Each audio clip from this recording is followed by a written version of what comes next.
नमस्कार दोस्तों, मैं अंशुल जैन आप सभी का अपने YouTube चैनल में एक बार फिर से स्वागत करता हूं। जैसा कि आप सभी अभी देख पा रहे हैं 1000 MCQ फॉर छत्तीसगढ़ जीके, ये एक नई सीरीज़ हमारे चैनल पर चालू हो रही है जिसमें हम छत्तीसगढ़ से संबंधित 1000 टोटल MCQs क्वेश्चन आप लोगों को करवाएंगे। इस 1000 क्वेश्चन से मतलब ये आप समझ के चलो 3 से 4000 मिनिमम क्वेश्चन आप लोगों के यहाँ पे कंप्लीट हो जाएंगे इस 1000 क्वेश्चन से। और आप लोगों का जो जीएस है वो पूरी तरीके से तैयार हो जाएगा, जो छत्तीसगढ़ जीएस है वो पूरी तरीके से तैयार हो जाएगा। तो आज इसका पार्ट 1 है। पार्ट 1 में जो हम लोग देखने वाले हैं उसमें हम लोग देखने वाले हैं वन एवं वन्य जीव अभ्यारण्य। ठीक, ये जो टॉपिक है इससे ये पूरा टॉपिक वन एवं वन्य जीव वाला जो टॉपिक है ये पूरा कंप्लीट हो जाएगा। टोटल यहाँ पे 15 MCQs हैं इस टॉपिक से रिलेटेड, और इस 15 MCQ में आप देखिएगा कैसे पूरा टॉपिक जो है हम उड़ा के ले जाएंगे। तो लास्ट तक बने रहिएगा। चलिए चलते हैं पहले क्वेश्चन की तरफ। जो पहला क्वेश्चन है दोस्तों आज का, वह छत्तीसगढ़ में वनों का क्षेत्रफल कितना है। तो छत्तीसगढ़ में वनों का क्षेत्रफल अगर आप लोगों को पूछा जाता है या रिकॉर्डेड वनों का क्षेत्रफल पूछा जाता है तो आप लोगों का आंसर होना चाहिए 59,772 वर्ग किलोमीटर। कितना? 59,772 वर्ग किलोमीटर। अब ये जो है 59,772 वर्ग किलोमीटर छत्तीसगढ़ के कुल क्षेत्रफल का कितना है? तो छत्तीसगढ़ के कुल क्षेत्रफल का 44.21% है। ये कितना है? 44.21%। ठीक, अब ये किसके अनुसार मैं बता रहा हूँ? जो रिकॉर्डेड वनों का सर्वेक्षण हुआ था 2023-24 का उसके अनुसार है 59,772 वर्ग किलोमीटर। और इसका जो प्रतिशत है वो कितना है? 44.21%। अब ये जो वनों का क्षेत्रफल है या फिर जो वन है इसको 3 भाग में बांटा गया है। कितने भाग में बांटा गया है? 3 भाग में। जो पहला भाग है जिसे हम कहते हैं आरक्षित वन, पहला भाग क्या बोलते हैं? आरक्षित। दूसरा भाग, दूसरा पार्ट जो है इसका वो है क्या? संरक्षित। दूसरा क्या है? संरक्षित। और तीसरा जो होता है वो होता है अवर्गीकृत। तीसरा क्या होता है? अवर्गीकृत। ठीक, तो जो आरक्षित वन है, आरक्षित वन कितने प्रतिशत है बोलता है? तो आरक्षित वन जो है 43.13% है। आरक्षित वन रिकॉर्डेड वनों का 43.13% है, या इसी को हम कह सकते हैं कि 25,782 किलोमीटर स्क्वायर है। ठीक, जो यहाँ पे आप लोगों को दिख रहा है सेकंड नंबर पे 25,782, ये क्या है? आरक्षित वनों का क्षेत्रफल है।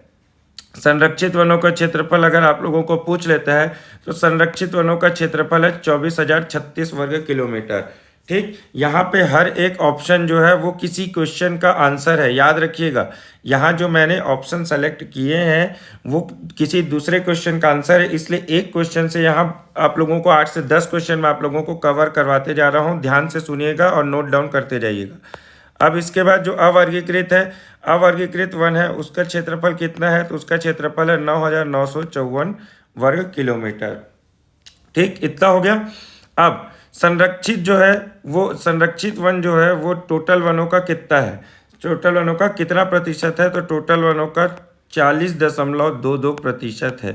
अर्थात 40.22% मतलब कितना वैल्यू इसकी कितनी हो गई? कितने वर्ग किलोमीटर हो गए? 24,036 वर्ग किलोमीटर। अवर्गीकृत वन कितने हैं? तो अवर्गीकृत वन जो है 16.65% है।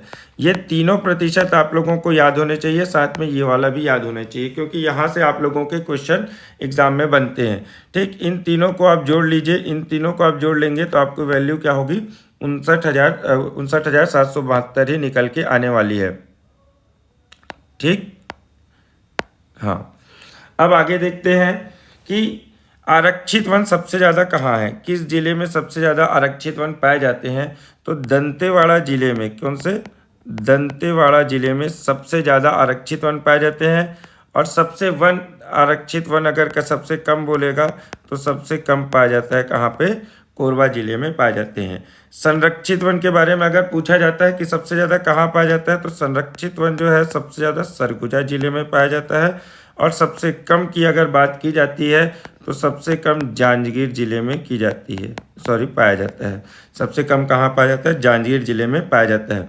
अवर्गीकृत वनों की अगर हम बात करते हैं तो अवर्गीकृत वन सबसे ज़्यादा अगर कहीं पाए जाते हैं तो वह है दंतेवाड़ा। सबसे ज़्यादा कहाँ पाए जाते हैं?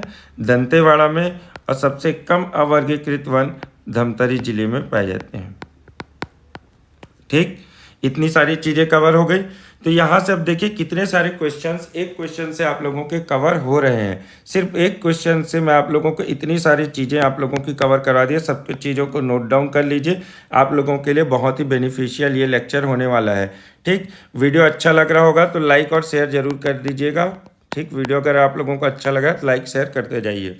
अब देखते हैं दूसरा क्वेश्चन क्या बोलता है। दूसरा क्वेश्चन क्या है? दूसरा क्वेश्चन बोल रहा है छत्तीसगढ़ में पाए जाने वाले उष्णकटिबंधीय शुष्क पर्णपाती वनों का प्रतिशत कितना है? उष्णकटिबंधीय शुष्क पर्णपाती वनों का प्रतिशत कितना है? तो शुष्क पर्णपाती वनों का प्रतिशत कितना है? 51.65%। ठीक, क्या है? 51.65%। अब जो पहला जो ऑप्शन दिख रहा है आप लोग को 47.89%, ये क्या है? ये उष्णकटिबंधीय आर्द्र पर्णपाती वन है। कौन से? उष्णकटिबंधीय आर्द्र पर्णपाती वन। ठीक, उष्णकटिबंधीय आर्द्र पर्णपाती वनों का प्रतिशत कितना है? अगर आप लोगों को एग्जाम में पूछ लेता है तो आप लोगों को पता होना चाहिए 47.89% है। इसके बाद दो और ऑप्शन आप लोगों को दिख रहे हैं, तो दो और ऑप्शन क्या है? तो उसमें सबसे पहले हम देखते हैं तीसरा जो है वो क्या है? अवर्गीकृत वनों का प्रतिशत है। अवर्गीकृत वन। ठीक, अवर्गीकृत वनों का प्रतिशत कितना है अगर कोई पूछता है तो 43.52% अवर्गीकृत वन यहाँ पे पाए जाते हैं। इसके बाद फोर्थ ऑप्शन किसका है? 40.56% छत्तीसगढ़ में साल वन पाए जाते हैं। क्या पाए जाते हैं? साल वनों का जो प्रतिशत है छत्तीसगढ़ में वो कितना है? अगर कोई बोल देता है तो वो है 40.56%। बहुत ही इंपॉर्टेंट क्वेश्चन ये बन सकता है और ये आगे आने वाले दिनों में बनेगा ही। पहले भी ये चीज़ें बन चुकी हैं, आप लोग याद रखिएगा। अब साल वन के बारे में थोड़ा डिटेल जान लेते हैं, क्योंकि साल वन में भी एग्जाम में क्वेश्चन पूछे जाते हैं। तो जो साल वन है उसे क्या कहा जाता है? एक सरई भी कहा जाता है। साल वन को ही क्या कहा जाता है? सरई कहा जाता है। ठीक, साल वन को ही सरई कहा जाता है। आगे चलते हैं। इसमें साल वन सबसे ज़्यादा सर्वोत्तम किस्म का साल वन कहाँ पाया जाता है अगर कोई पूछता है तो केशकाल घाटी में पाया जाता है। सर्वोत्तम किस्म का जो कहते साल वन है वो केशकाल घाटी में पाया जाता है। अब आप लोगों को ये बताना है कमेंट बॉक्स में केशकाल घाटी जो है वो किस जिले के अंतर्गत आती है। केशकाल घाटी किस जिले में आती है ये आप लोगों को बताना है। ठीक, अब इसके बाद सर्वाधिक साल वन किस जिले में पाया जाता है अगर ये पूछता है तो सर्वाधिक साल वन जो है वो आप लोगों को बस्तर जिले में मिलेगा। सर्वाधिक साल वन कहाँ मिलेगा? बस्तर जिले में मिलेगा। लेकिन सबसे सर्वोत्तम किस्म का साल वन अगर पूछता है तो कहाँ पाया जाता है? तो उसे हम कह सकते हैं कि केशकाल घाटी में मिलता है। साल वन जो है वो हमारा क्या है? राजकीय वृक्ष भी है। क्या है? राजकीय वृक्ष। हमारे राज्य का वृक्ष जो है या राजकीय वृक्ष जो है वो क्या है? साल वन ही है। इतनी सारी चीज़ें साल वन से संबंधित आप लोगों की यहाँ पे ख़त्म हो गई। अब चलते हैं अगली चीज़ों की ओर जो इसमें जो नहीं है। इसमें एक दो चीज़ें जो छूट गई हैं वो आप लोगों को बता देता हूँ।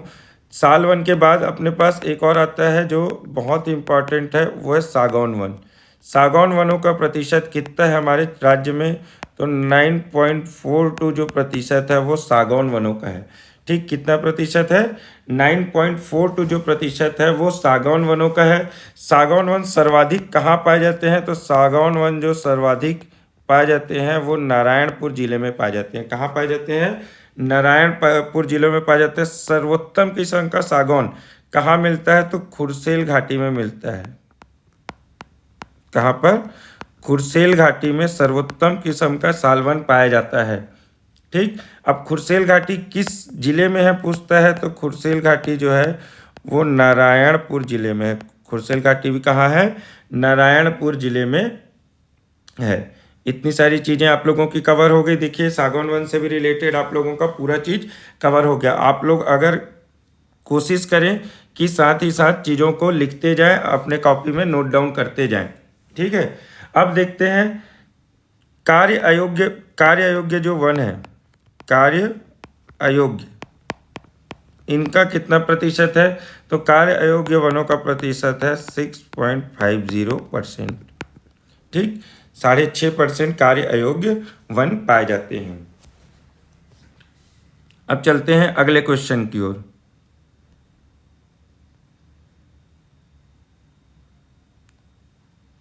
छत्तीसगढ़ राज्य वन विकास निगम का गठन कब हुआ था।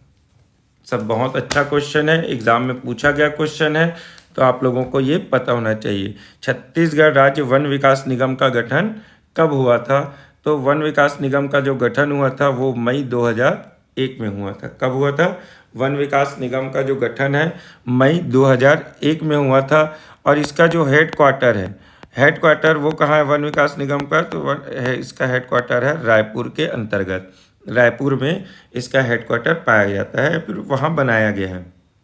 ठीक, अब चलते हैं पहले ऑप्शन की तरफ। जुलाई 2001, जुलाई 2001 में क्या हुआ था, हमारे प्यारे राज्य छत्तीसगढ़ को हर्बल स्टेट घोषित किया गया था। क्या किया गया था, प्यारे राज्य छत्तीसगढ़ को हर्बल स्टेट या हर्बल राज्य घोषित किया गया था।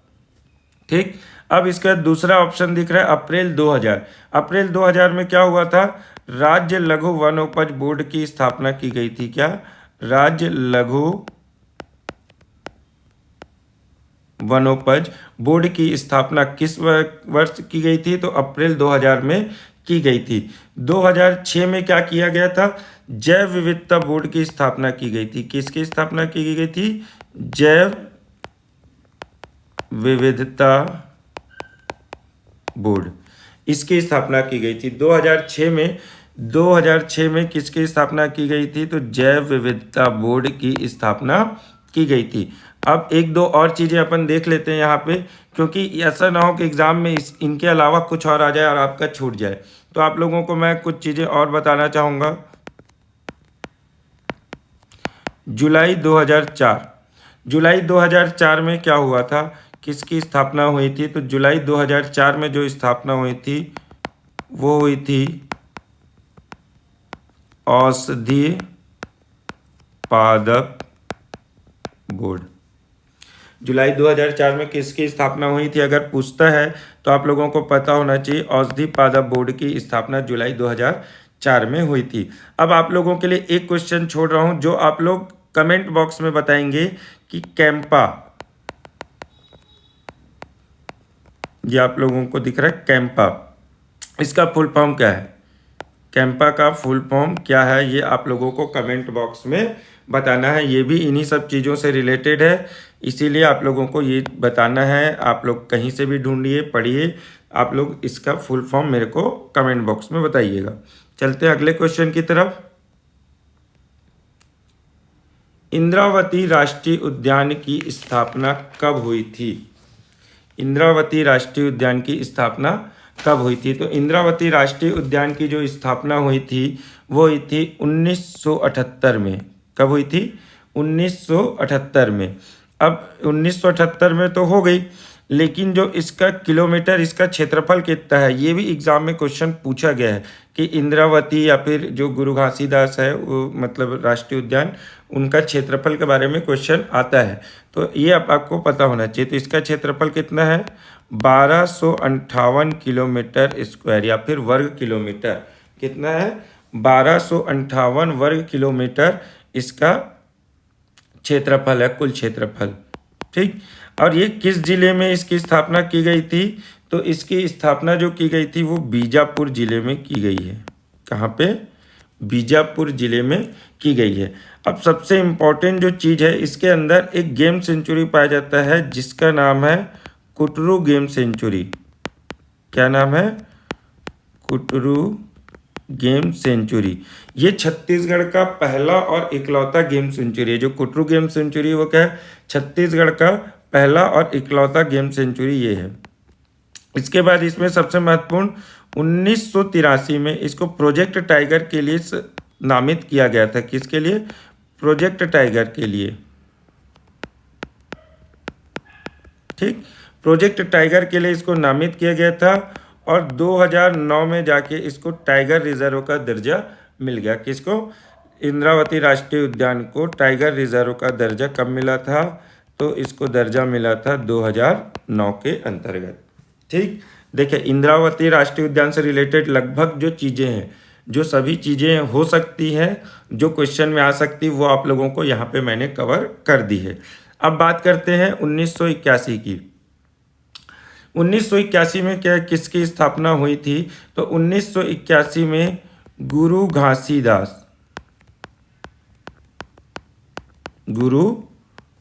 घासीदास राष्ट्रीय उद्यान की स्थापना की गई थी। ठीक, गुरु घासीदास राष्ट्रीय उद्यान की स्थापना कब की गई थी? अगर एग्जाम में क्वेश्चन आता है तो आप लोगों को याद होना चाहिए, 1981 में की गई थी। अब ये किस जिले में की गई थी?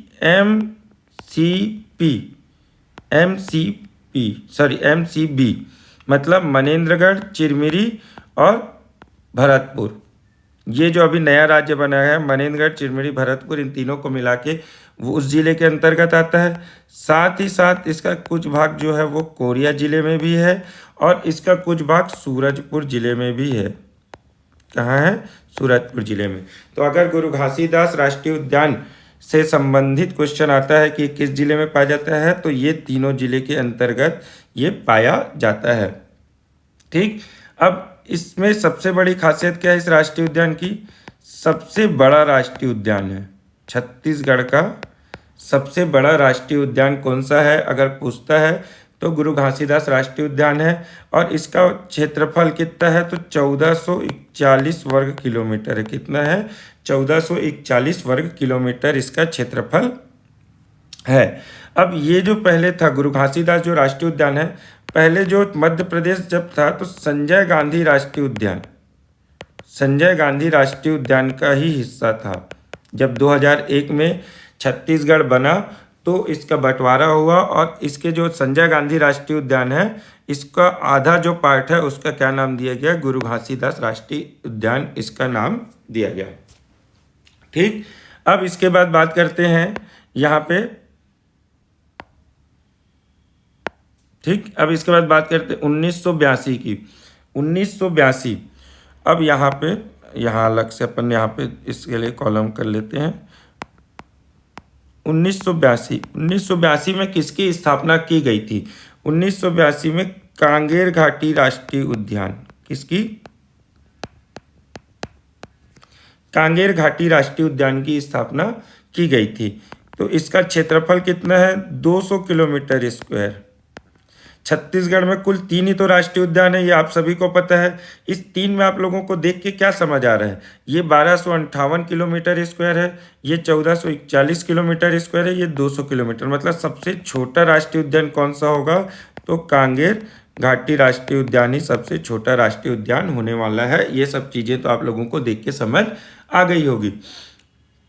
अब किस जिले के अंतर्गत ये आता है? तो ये आता है बस्तर जिले में। कांगेर घाटी राष्ट्रीय उद्यान किस जिले में आता है? तो बस्तर जिले में कांगेर घाटी राष्ट्रीय उद्यान आता है। इसके बाद इसी राष्ट्रीय उद्यान में भैंसा दरहा नामक स्थान भी है। क्या? भैंसा दरहा नामक स्थान है। साथ ही साथ इस राष्ट्रीय उद्यान में राजकीय जो पक्षी है पहाड़ी मैना, इसको संरक्षित किया गया है। पहाड़ी मैना को संरक्षित कहाँ किया गया है? कांगेर घाटी राष्ट्रीय उद्यान में पहाड़ी मैना को संरक्षित किया गया है। ठीक, इसी कांगेर घाटी राष्ट्रीय उद्यान में कुटुमसर गुफा है। कौन सा? कुटुमसर गुफा। बहुत ही इंपॉर्टेंट क्वेश्चन है, याद रखिएगा। कुटुमसर गुफा कहाँ पे है अगर पूछता है तो कांगेर घाटी राष्ट्रीय उद्यान में ही कुटुमसर गुफा स्थित है। फर्स्ट बायोस्फीयर रिजर्व है, ये कौन सा है? फर्स्ट बायोस्फीयर रिजर्व है। ठीक, यहाँ देखिए 3 राष्ट्रीय उद्यान है। 3 राष्ट्रीय उद्यान कौन कौन से हैं? इंद्रावती राष्ट्रीय उद्यान, गुरु घासीदास राष्ट्रीय उद्यान और कांगेर घाटी राष्ट्रीय उद्यान। इन तीनों राष्ट्रीय उद्यान से रिलेटेड, इन तीनों से रिलेटेड जितनी भी चीज़ें आप लोगों को एग्ज़ाम में आ सकती है, आप लोगों को जानना जरूरी है, वो सब चीज़ें यहाँ पे मैंने कवर कर दी है। ठीक, आप लोगों को थोड़ा सा बोर लग रहा होगा, लंबा वीडियो खींच रहा है, लेकिन याद रखिए बहुत ही इंपॉर्टेंट जानकारी आप लोगों को दे रहा हूं जो आने वाले एग्जाम्स में आप लोगों के लिए बहुत बेनिफिशियल होने वाला है। वीडियो अगर अच्छा लग रहा है तो वीडियो को लाइक कीजिए, साथ ही साथ वीडियो को शेयर कीजिए और चैनल को भी दोस्तों सब्सक्राइब कर लीजिएगा।